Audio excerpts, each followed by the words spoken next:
Good morning. John and I prepared a big opening, like a monologue. It was really good. It was really funny. Good, yeah. A lot of good jokes. But we decided that all people really want to hear is who is nominated. So let's get started. Hi, everyone, and welcome to the Awards Watch Oscar podcast. This is Oscar podcast number 79, and it is the morning of Oscar nominations for the 92nd Academy Awards. And boy, do we have a lot to talk about. I am joined today by Awardsdaily's Joey Moser. Hi, I'm out of tissues and wine. Two really, really important things that need to be on your Oscar nomination rider, every year. Okay, I'm not even sure where to begin. There's a lot to say. There's a lot of bad. There's some good. There's a whole lot of ugly. But yeah. Let's start with the things that we hate first, and then let's try and find some needles in this horrible haystack. We'll start right off by, if you did not already know, Joker, just like it did at BAFTA, is the nomination leader with 11 Academy Award nominations. So let's let that sink in for just 11. a moment. 11. The same as West Side Story, the same as Amadeus, the same as Out of Africa, the same as a lot of other movies. Return of the King, that's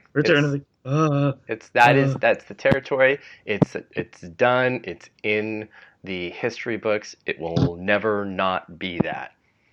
So, okay, I know there are a lot of mixed feelings about Joker, and some people do really like it, and a lot of people really hate it. Good for them.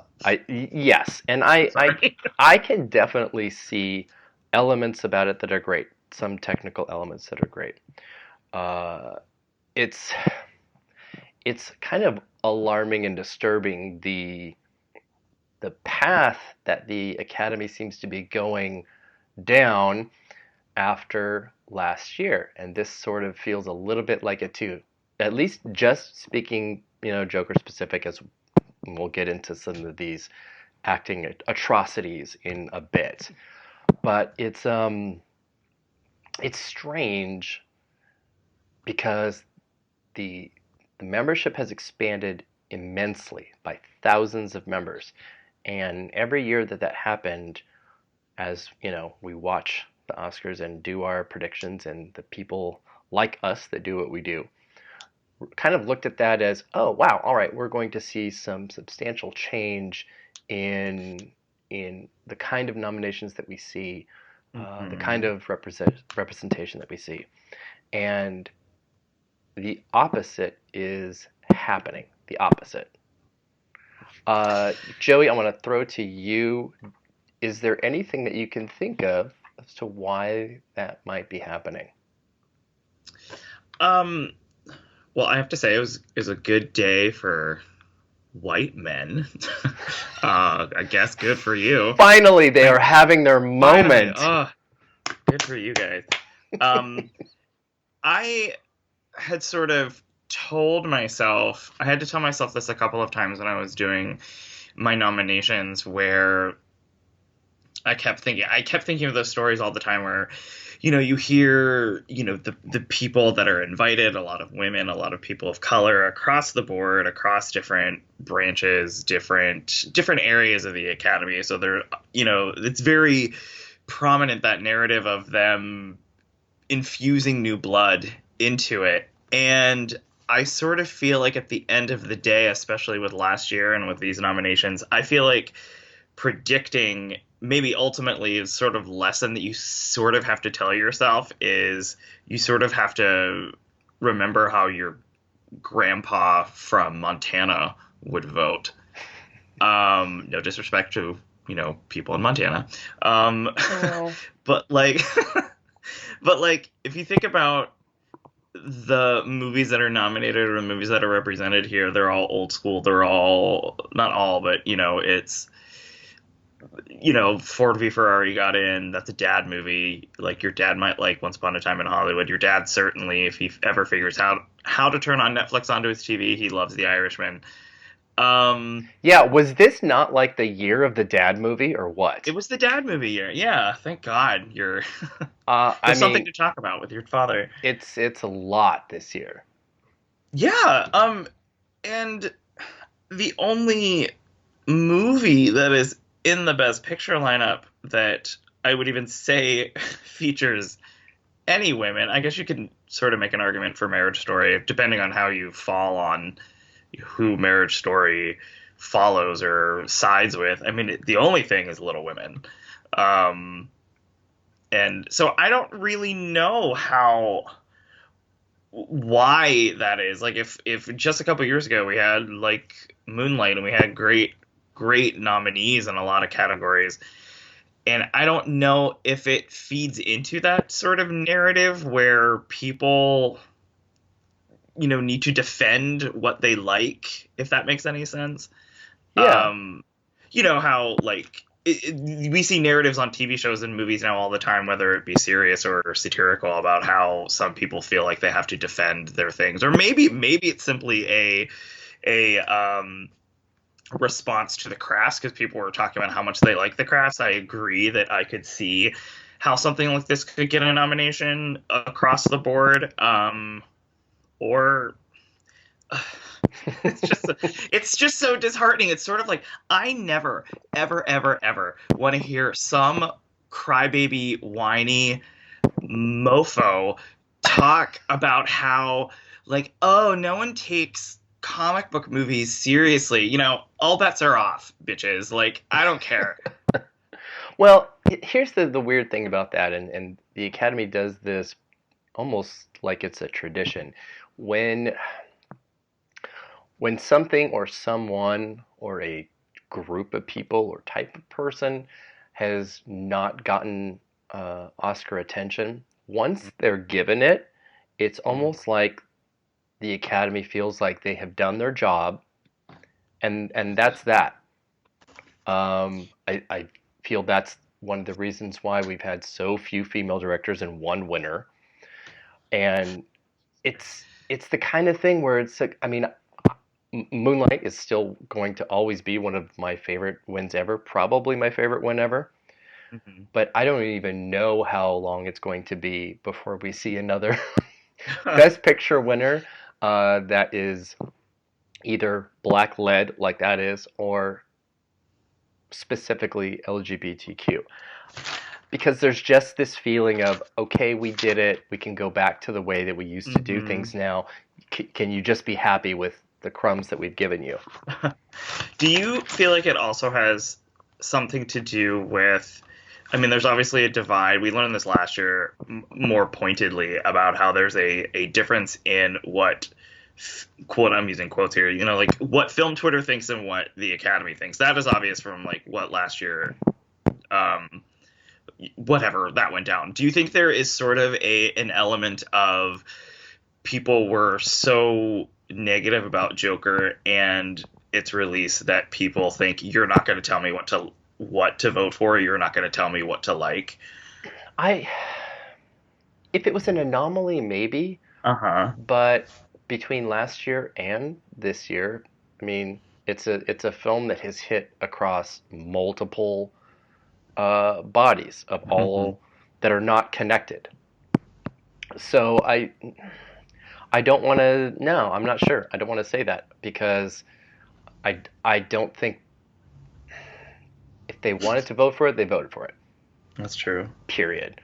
And so that then just becomes a matter of taste than anything else. And I mean, no, I do not believe for a moment that the internet sphere has the impact that it wants to, or that sometimes it thinks that it does.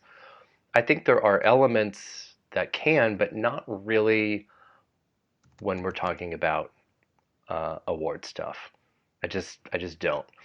The thing that I kind of keep coming back to is sort of like elections, where you might have a whole brand new generation of 18-year-olds that are able to vote, but they're absolutely totally disinterested in voting. They don't care. They don't do the research on candidates. But you know who does vote?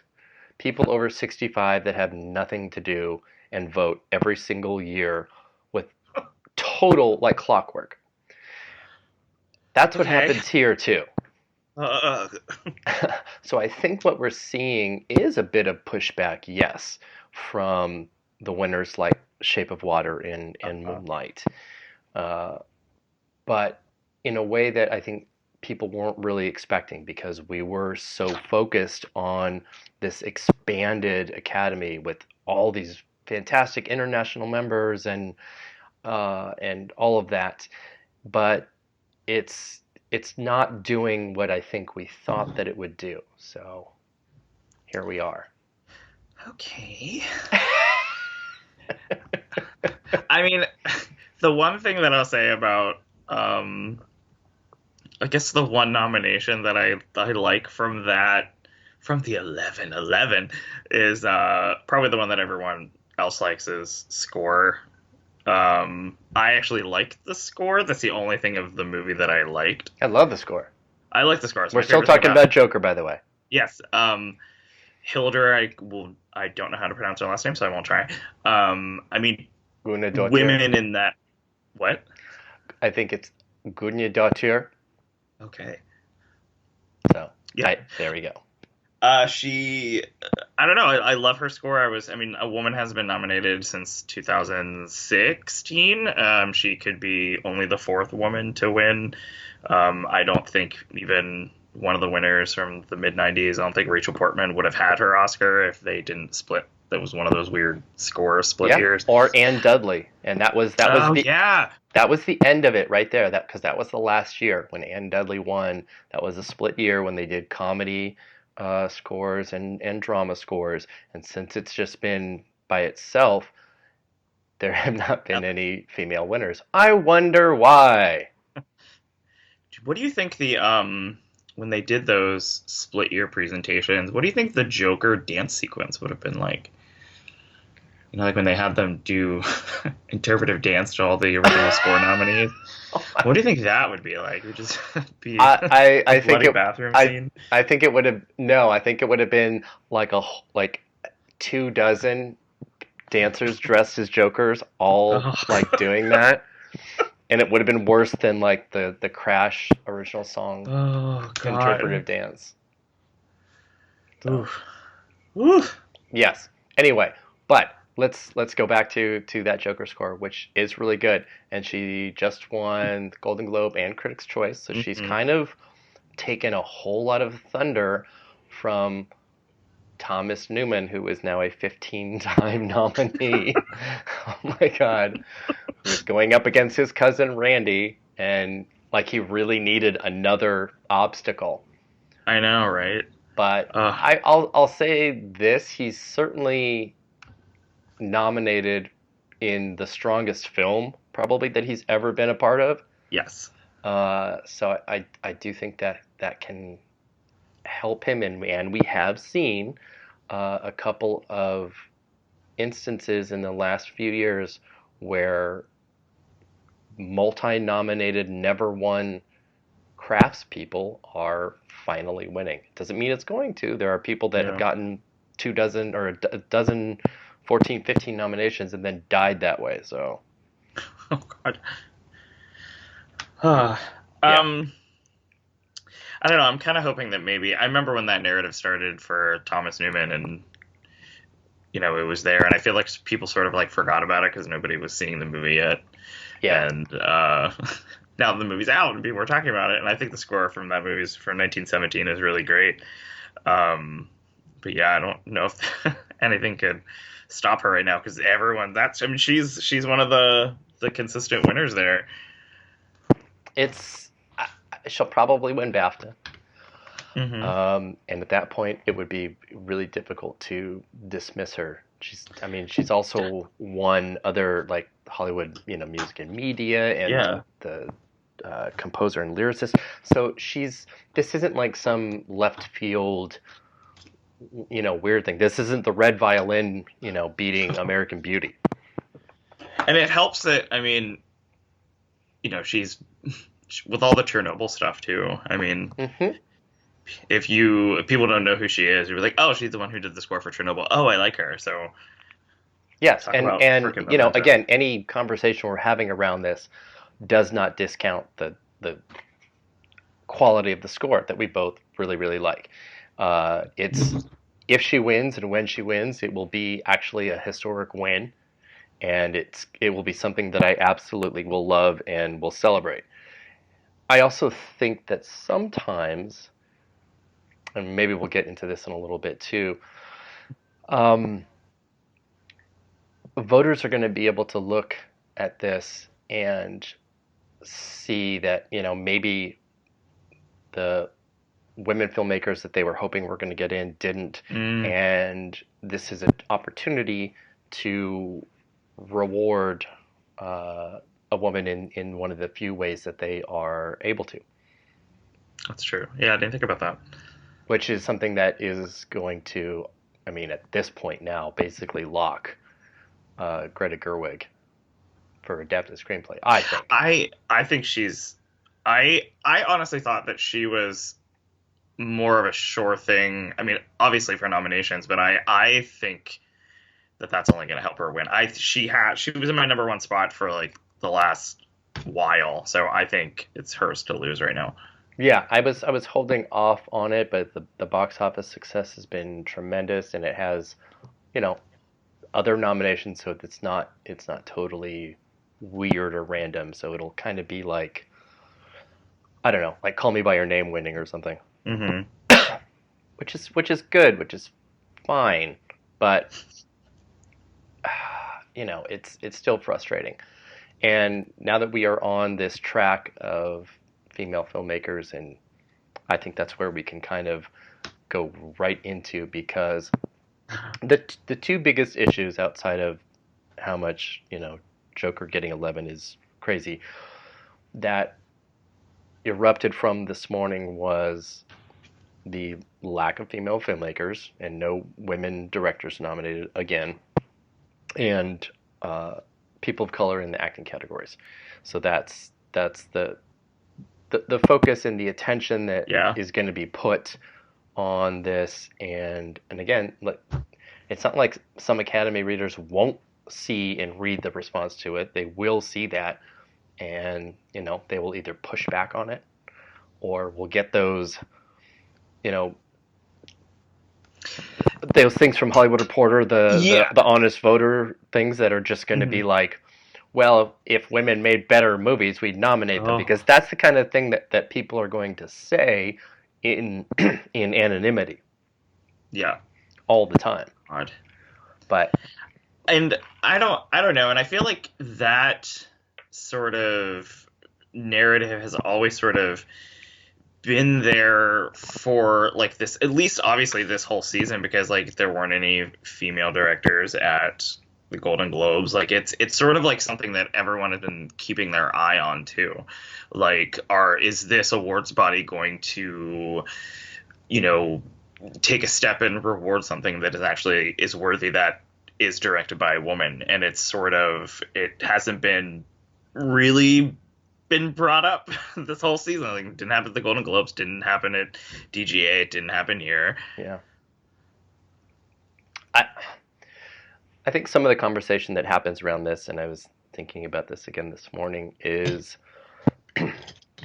that people look at director categories as this, I don't know, sort of next level, almost heaven layer uh, group of people that helm either these big, massive scoped films, Uh-huh. or just these tour like wild stories. And women filmmakers, whether it's it's a job they get from a studio or it's a script that they wrote themselves, Hmm. don't generally write those kind of films. So more grounded and emotional dramas or comedies get constantly overlooked in favor of bigger, louder things that are perceived as huge directorial achievements that are difficult, which is bullshit because men have directed straight up family dramas and won all the time. And it's sort of like the movies that are directed by men are seen more as thematically important here, sort of like they deal with more like overreaching like subject matters and I mean I just rewatched Hustlers the other day, and I'm sure we're going to talk about Hustlers in a little bit. Yeah. And it just made me think of that, like Lorraine Scafaria, she directed a movie that does deal with that sort of big, ambitious story and big, ambitious themes, and something that affected a lot of people in this country. But she didn't do it in such a look at me huge way. It was a much more intimate way of telling that story. And also you mentioned that, scripts that a female director wrote herself, that she just so happens that Lorraine Scafaria did that. She wrote it and directed it. And that's, I mean, look, So, yeah. and when we look at the movies that we're talking about this year, sorry about that. Eric's dying. Oscar nominations have killed him. It really, really has. I was like yelling so much, crying minutely. Yes, we are talking about Lorraine Scafaria and her script for Hustlers, and Lulu Wang and her script for The Farewell, and Greta Gerwig, who thankfully got in at least for her script. But even then, Mariel Heller, or, I mean, like literally freaking anybody, Alma Harrell, Marlena Matsoukas, Chunye Chukwu. I mean, Sukas. I love that movie so much. These are movies that, were they male directed with male leads, we'd be having a really different conversation. They'd be getting different kinds of attention.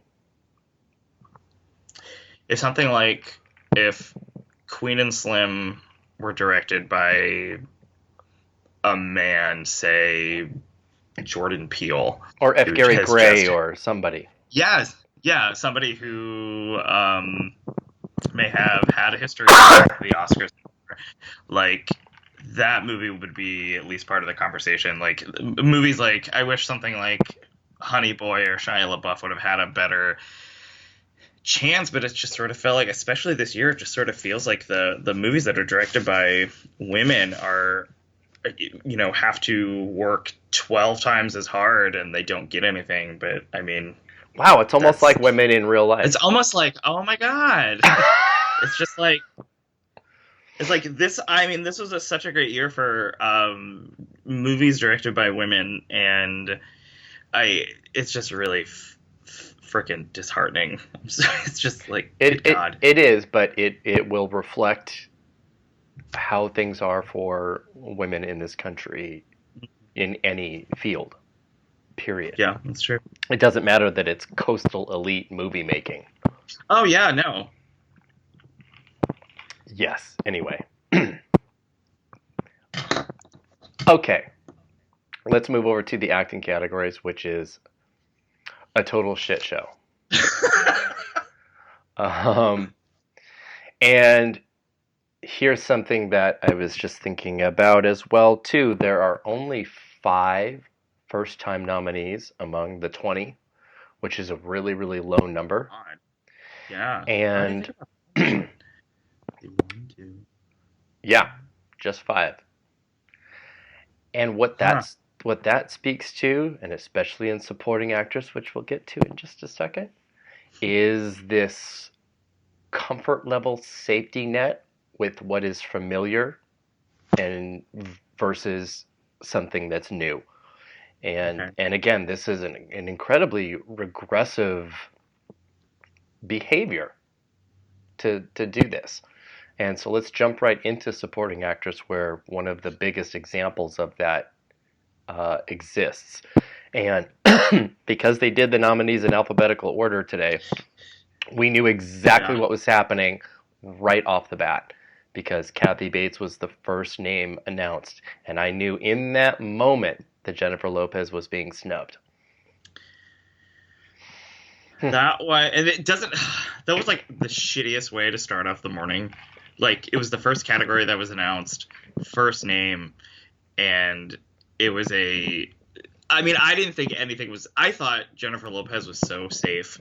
I didn't buy into those people that were, bubbling up on Twitter and bubbling up online saying that. It was like, oh, she's gonna get snubbed, and it sort of just didn't make sense to me. And I guess I should have thought better about it. And maybe it's because I also really freaking hate Richard Jewell. Because I'm sorry, Kathy Bates is in that movie for 18 minutes and all she does is cry.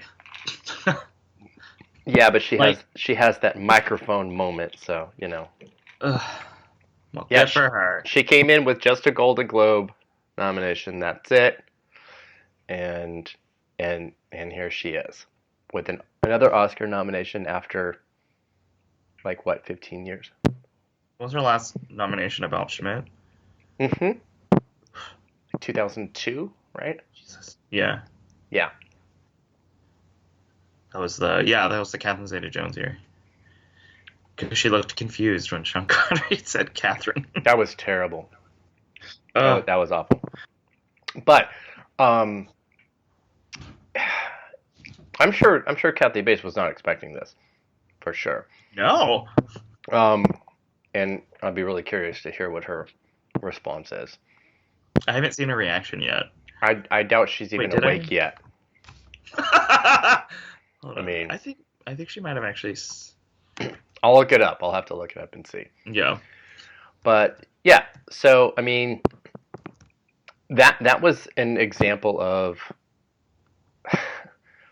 not only just a great opportunity to reward somebody like Jennifer Lopez, and the movie is a massive hit. Mm-hmm. I mean, for a group that was complaining a couple years ago about needing popular films to get separate recognition, hey, how about a really good way of doing it, like having Jennifer Lopez on your red carpet and at your show, and for a really awesome performance. Yeah, it's not like this was it wasn't like it wasn't a reach. It wasn't a reach of a performance. She had gotten good notices from Toronto, where they didn't even really realize that the movie was going to be there until they realized that the movie was going to be in Toronto. And then she was working it so well. Like, it wasn't like she was working it really hard and it was like annoying or like in your face. Everyone was so happy to see her. And the horrible thing was, when the nominations came out and I had it on my TV, there was a commercial for, I think it was Entertainment Tonight, where they were like, we're going to talk to Jennifer Lopez about her road to the Oscars. And I was like, oh, God. Are you, though? Are you, though? And it was a big, oh, God. What? I don't understand. And I got so freaking mad at all those people who, since the movie came out, who were saying, when Oscar Buzz was brought up, she was like, she's just playing herself. Like, I could like choke somebody because it's such a star-making turn. The movie made money. She's everywhere. That snub baffles the shit out of me. Yeah, especially since Richard Jewell made like $20 million. And I know I keep going to just that, but that, No. I'm looking at that as the okay, that's the outlier, because the other 4 nominees that made it in were largely predicted. Mm-hmm. And if there was going to be an outlier, Kathy Bates was not high on that list of replacing anybody. I would have thought that other people would have dropped out before Jennifer Lopez. Yeah. I mean, like, I was... Margot Robbie for Bombshell. I thought that was on much shakier ground. I thought I was disheartened at the prospect of Florence Pugh not getting in there. I don't know. Or freaking Scarlett Johansson. Scarlett Johansson, they were like, oh, she's going to get nominated for Marriage Story. We don't need to nominate her for Jojo Rabbit. Yeah, she was the one that was on the cusp the most for me. You know, I mean, to go from 0 to 2, and in the process, over somebody else. Yet here we are. But, you know, at least I think we can really officially seal the Laura Dern Oscar that's coming. Yeah. Because there is nothing getting in the way of that. But thank God, something. The gays can celebrate something. yeah, something. But see, they would have voted for Jennifer Lopez too. So yes, they would have. They. I just said they. I mean we. But yes, you know what I mean. Coming out as heterosexual. I know. We're just gonna skim over supporting actor really quick because it's basically a redux of 2012, where all the nominees are previous winners. Even though Brad Pitt is not an acting winner, but he will be with this, and I think we can move on from there. Okay. Yes. Because yeah. I will say I was really scared that Tom Hanks wasn't going to get in there. That's the only thing I'll say. So when he was the first person that they named, I like screamed a little. Yeah, I mean him. Still hurting from like Captain Phillips. So yeah, him and Hopkins were like the two. Are they or aren't they going to? And it was all for naught because here they are. So, let's get to. Do we need to do Best Actor very much? I mean, let's do a little bit. We'll do a little bit of it because the only surprise, at least from my end, and that not a big one, was Jonathan Pryce being able to pull it out. And I'm glad that he's in there. I really am, because he's worked. I mean, he's been around forever. I remember last year when Glenn Close is taking stuff that a lot of people were trying to get him noticed for The Wife. Yeah. And supporting actor. So I'm glad that, I mean, he's an actor who's been around for many a year, and he finally gets his first Oscar nomination. That's exciting for him. Yeah, no, I'm glad for it, and I love him in it. So I don't have really anything negative to say about that, I guess. Although it's just jumping back to supporting actor for just a moment. It's incredibly crazy how the gaps that all of these nominees have between their last nomination is bizarre to me. Between Pitt and I think Joe Pesci, which is the longest. Yeah, Pesci was like 29 years. It's wild. When was Hopkins? Was it? Geez. God, is Nixon? Is it Nixon? That's what I thought it was. Let's see. We can look it up really quick and just talk like this while we don't have any dead air time, which would be awesome. Thank you, Joey. Yeah, it was. No, he was nominated for Amistad. Oh God, that's right. Amistad. Good Lord. Still. Yeah. That's like a bajillion years ago. That's crazy. Oof. All right. I think we need to jump over. Oh my God. Yeah. Oh, and Antonio Banderas. Yay. Okay. No. Yes, but I totally forgot supporting actress conversation of a huge snub, and it not just Jennifer Lopez, but Zhou Shuzhen from The Farewell. Oh yeah, your grandma. Yes, my nai. I love her. She's my phone screen right now. She's been. I just love seeing her pop up at all those award shows. She looks like the queen.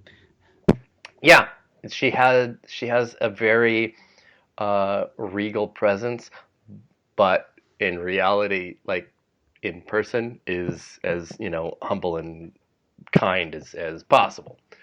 Mm-hmm. But I mean, yes, I totally understand that she was an outside possibility here. She only came in with a Critics' Choice, which has 35 nominations per category.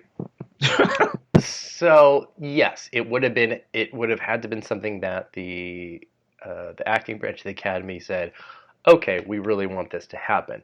And then they said, nope.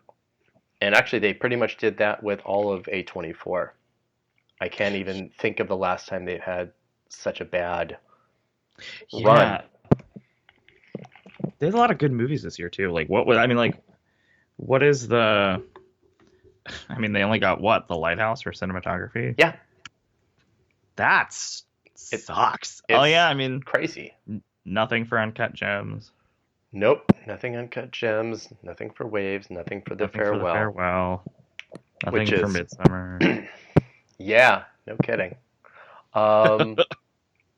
Okay, so speaking of The Farewell, let's go to Best Actress, where we have Cynthia Erivo, Scarlett Johansson, Saoirse Ronan, Charlize Theron, and Renee Zellweger.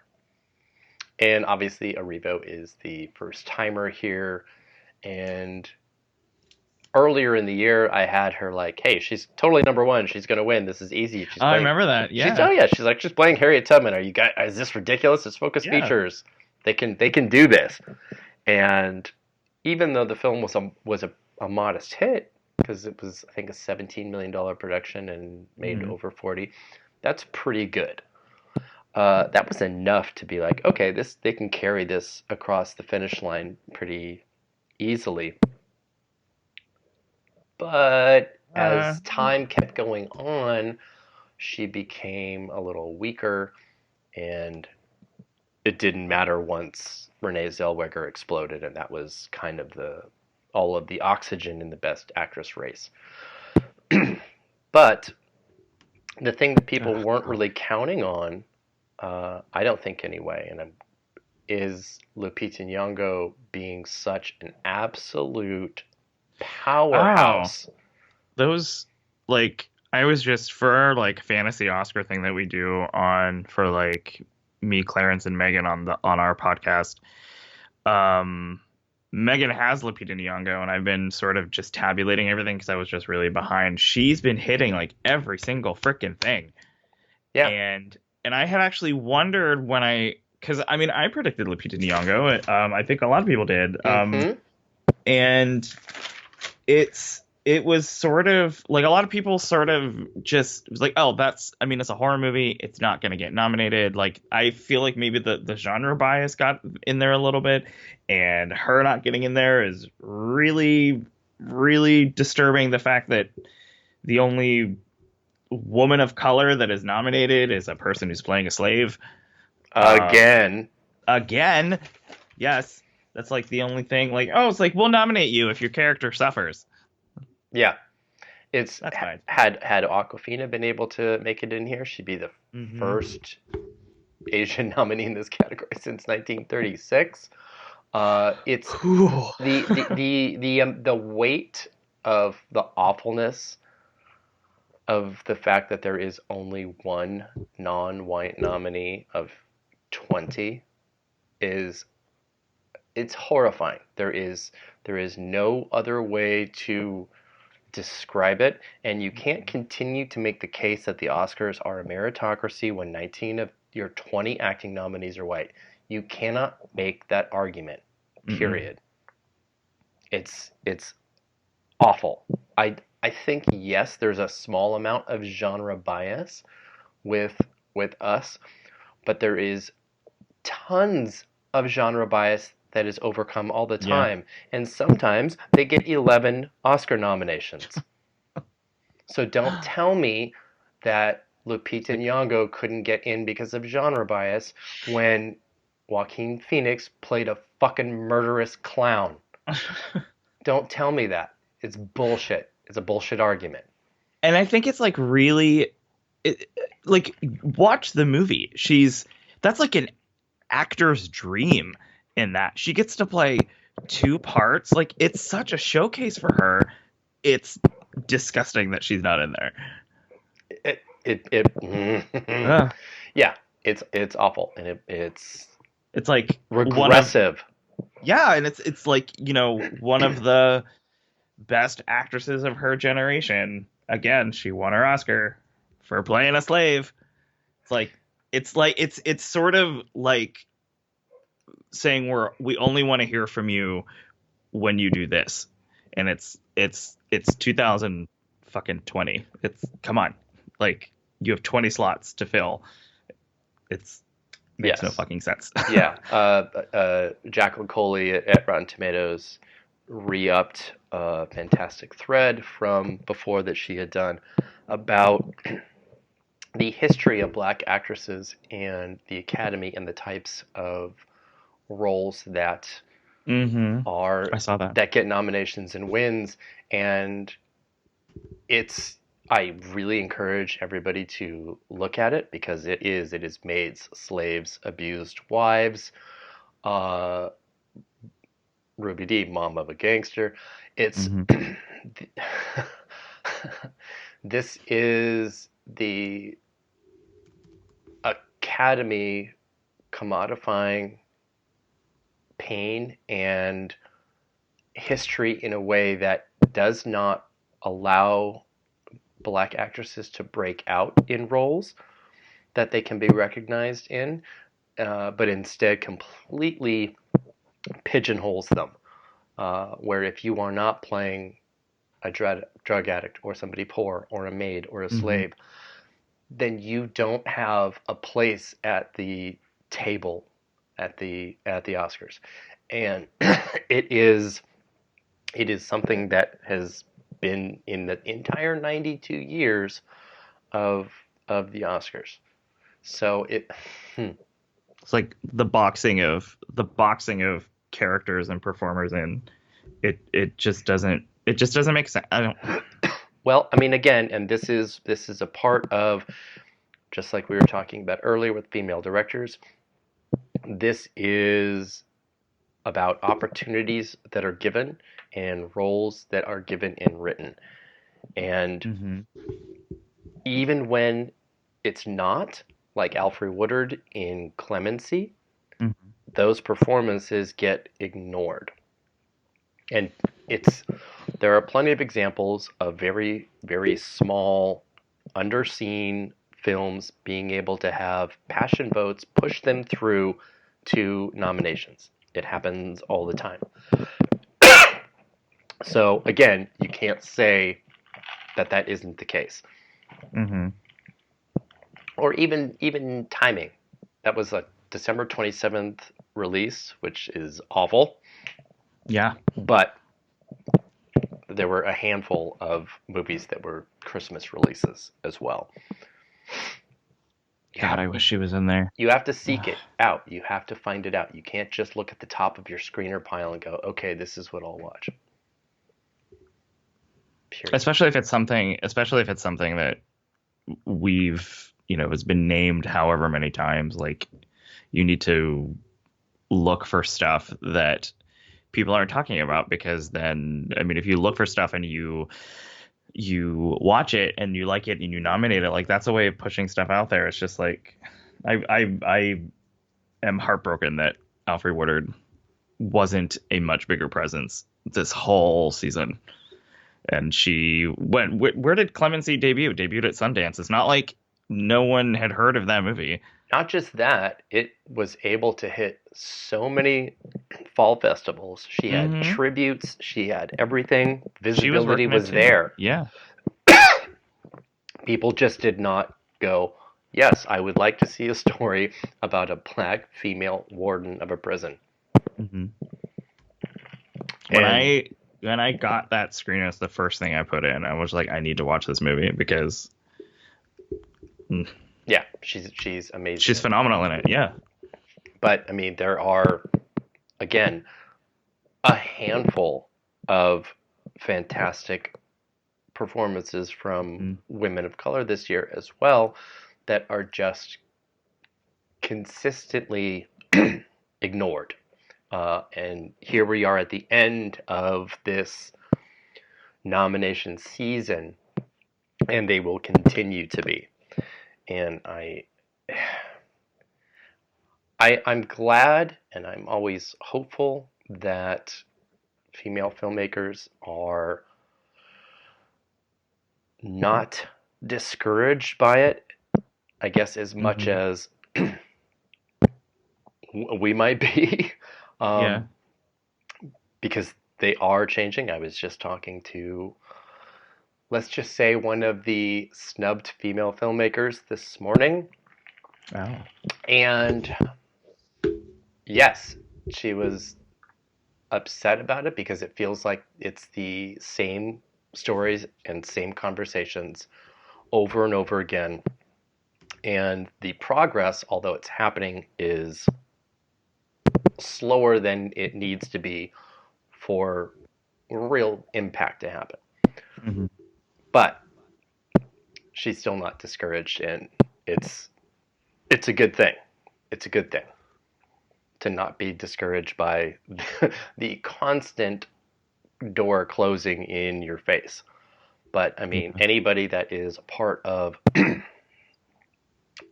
any remotely fringe part of society understands that all of those closed doors have to be still knocked on and opened. And when that door cracks, you jam your foot in there and you demand it. So I am always going to be hopeful, and even as discouraging as a day like this is. So it's probably good to move the podcast conversation into some positives that came out of today, which there are a handful of. There's it's not the worst thing in the world that Parasite is a massive nominee. I mean, it would have been awesome for Song Kang-ho to get in, and he was predicted by a lot of people but didn't. But it got everywhere else that it really kind of needed to and should, and a first for South Korean film, and there's That's a crazy. lot. There's a lot to really be happy and celebrate. Yeah. I was really thrilled to see it pick up editing and production design, especially because a lot of contemporary movies never get nominated for production design. So that was, I was so freaking excited for that. It's interesting too, because as we're talking about a dearth of female representation in some nominations, it was a record number of female producers in a single year this year, which is fantastic. Emma Tillinger-Koskov has 2 films in. Yeah. Joker and the Irishman, Amy Pascal, Jenna Topping, Jane Rosenthal, Pippa Harris, Jane Ann Tengren, Shannon McIntosh. That's awesome. And I mean, there hopeful. are 3 women in animated feature. Well, 3 movies with 4 female nominees from female producers that are nominated for animated feature. Like, that's pretty cool too. Yes, and I know I've got to find it. I had it tagged down somewhere. 62 women were nominated, a third of the year's nominees. I'm not saying that as too much of a celebration, but it was a factoid that the Academy wanted to make sure that was announced, because I'm sure they are very aware of that lack of representation. Almost the way that BAFTA changed all of their covers from white people to black people once they had no black nominees for acting. Yeah. I thought it was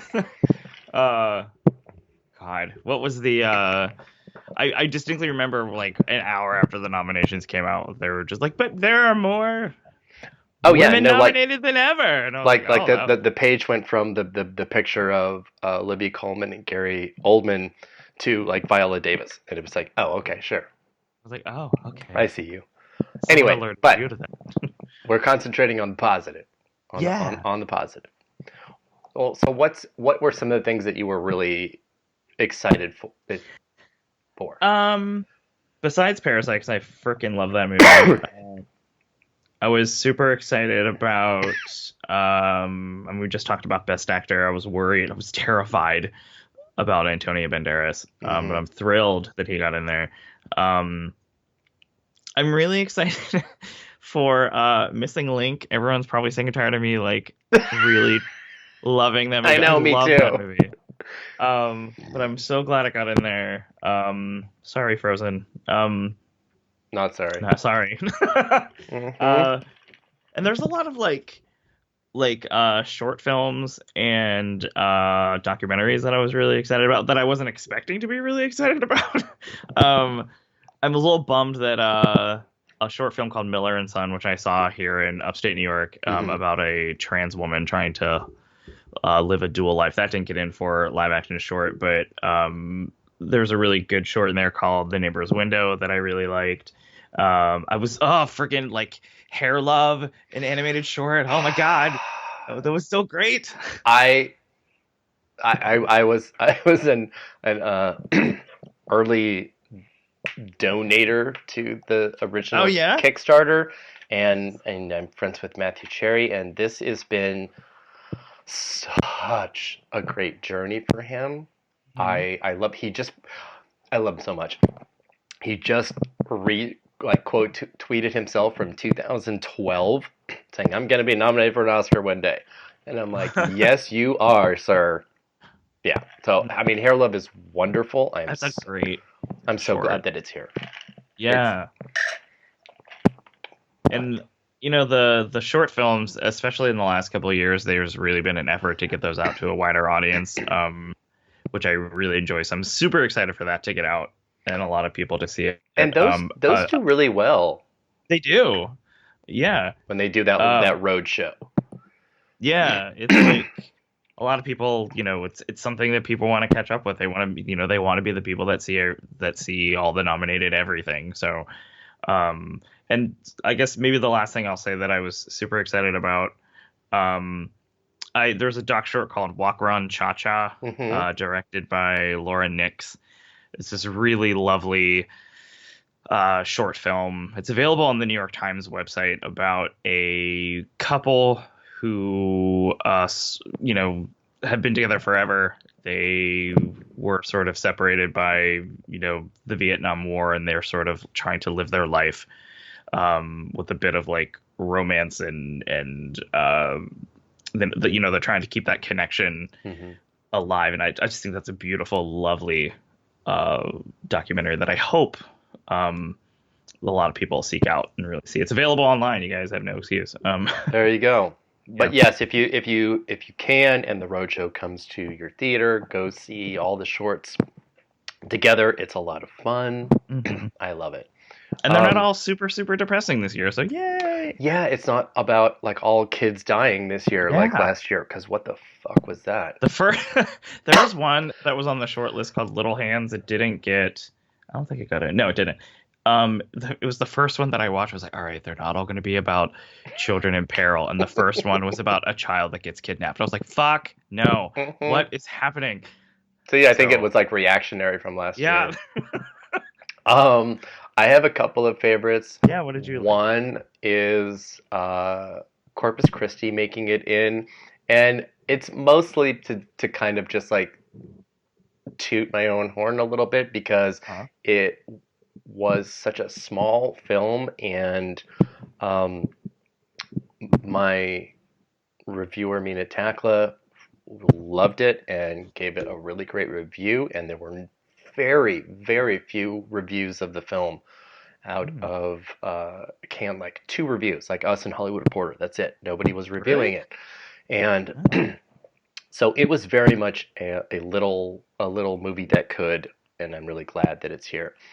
But even more so, I am so elated that Honeyland made both international feature film and documentary feature, the first movie to ever do that. And it's absolutely just an amazing film. I am really excited. I actually had it in both, and then I took it out of international feature, so I was kicking myself a little bit. I need to. I was like, oh, it's not going to get one. It's going to get one or the other. And I thought, because what was the only other one that I can think of that had like crossover? Was like Waltz with Bashir. There's Fire at animated. Sea Oh, okay. from Okay. Italy was the last one that I can remember. I'm excited to catch up with that. It only played in my city for like a minute. Yeah. I love it. I love that nomination. I'm really glad for the tiny comeback for Ad Astra in sound mixing. Oh yeah, I was so thrilled when that happened. Yeah, I mean it's Gary Rydstrom, and we probably should have just penciled that in, but everybody kind of gave up on it. So I'm glad for that. Let me see. I guess a lot of people, once it wasn't on visual effects, people just forgot about it, I know. which is sad. It is sad, and it should have made it in over fucking Cats, which was not even finished. That's a gorgeous movie. I'm I guess I should say I'm not like happy that Diane Warren made it in again, but I kind of am. I met her last week for the first time, and she is so much fun.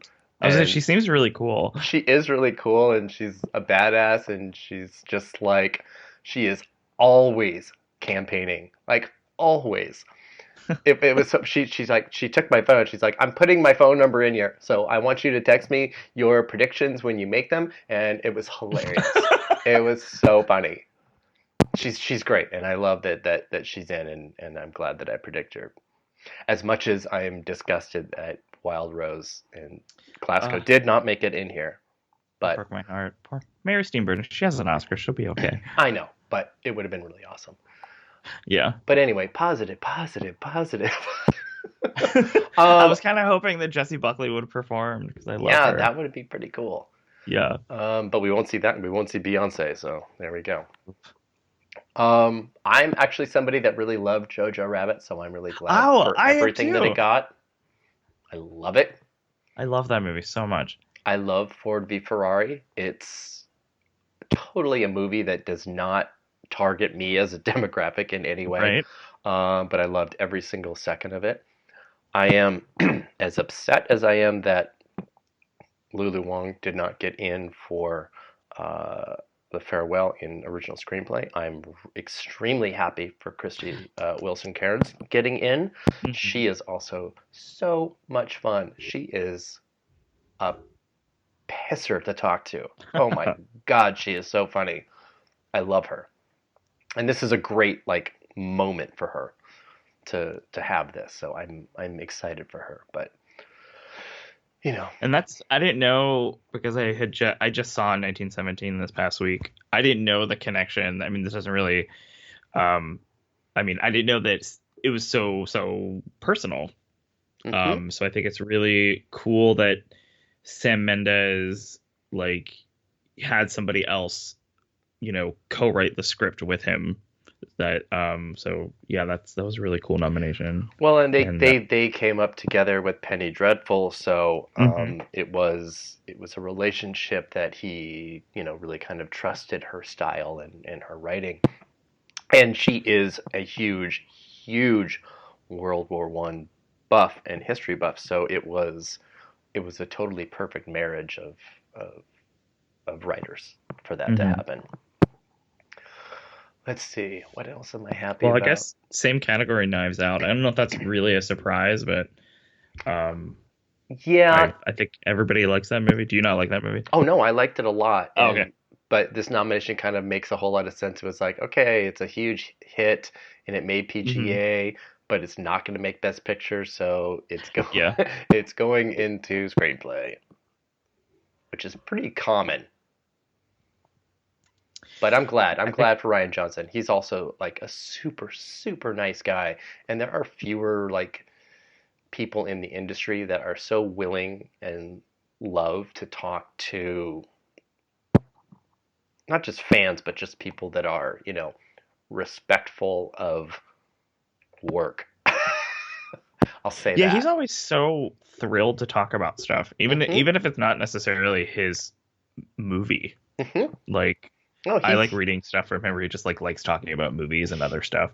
He's like Guillermo del Toro or Bong Joon-ho, who is somebody that just loves movies so much that it's like there wouldn't be any possible other thing for them to do because it's like a part of their DNA.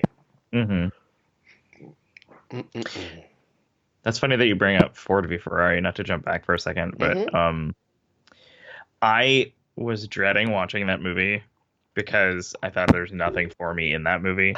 So I went to see it solely because I was like, all right, it's going to get nominated for something. I have to go see it.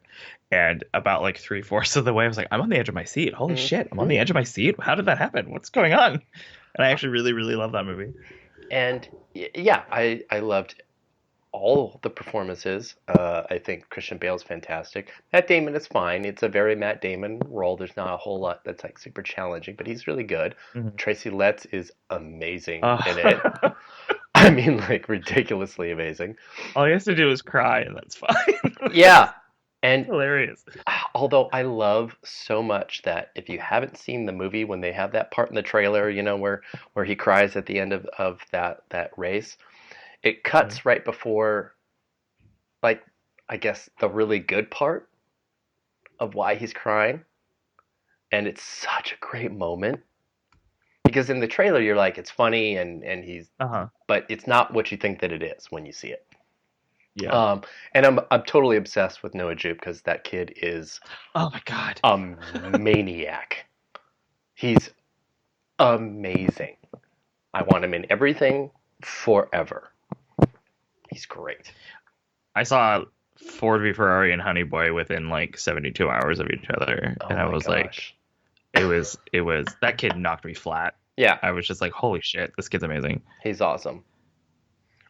Oh, it's so funny. I love that the sequel to Quiet Place takes place like literally the next day from the end of the last movie, although he's like 6 inches taller. I know. I was like, well, 24 hours. He went through puberty. There we Yeah, that happens in in this world. Okay. Well, I don't know. I think that's probably all that I'm like obsessively like loving. go. Mm-hmm. That are the kind of Hey, it's maybe not outliers, slim but pickings. it is. I'm so It happy is. for Amy Pascal though, to be able to have Yeah. a nice comeback after everything that happened with her. Yeah. I'm really happy for her. She's a badass. Yeah. Yeah. There it is. There it is. It's the I mean, Oscar. It is. I'm obviously happy for Everything Little Women because I loved it. It's amazing. But yeah. So I think moving forward, I'm just gonna focus on the things that are good. Just let all of the anger and negative energy take its toll today. But it kind of already has. It's 1:30 in the afternoon Pacific time, and I've been up since 5 o'clock stewing about this. So there's no need to really stew anymore.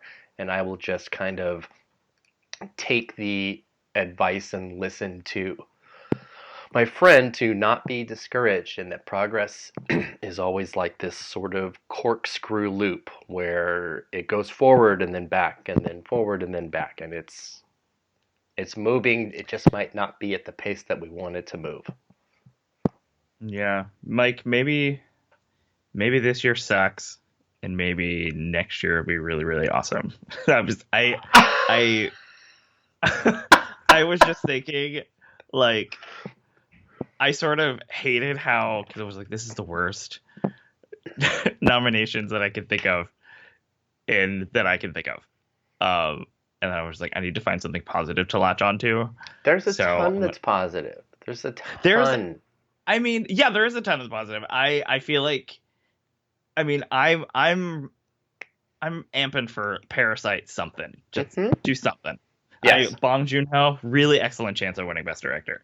I mean, yes, extremely. I mean, if we're talking about old school statistics, like if we play by every single old school like rule, it and like The Irishman are the only movies that could quote unquote win Best Picture.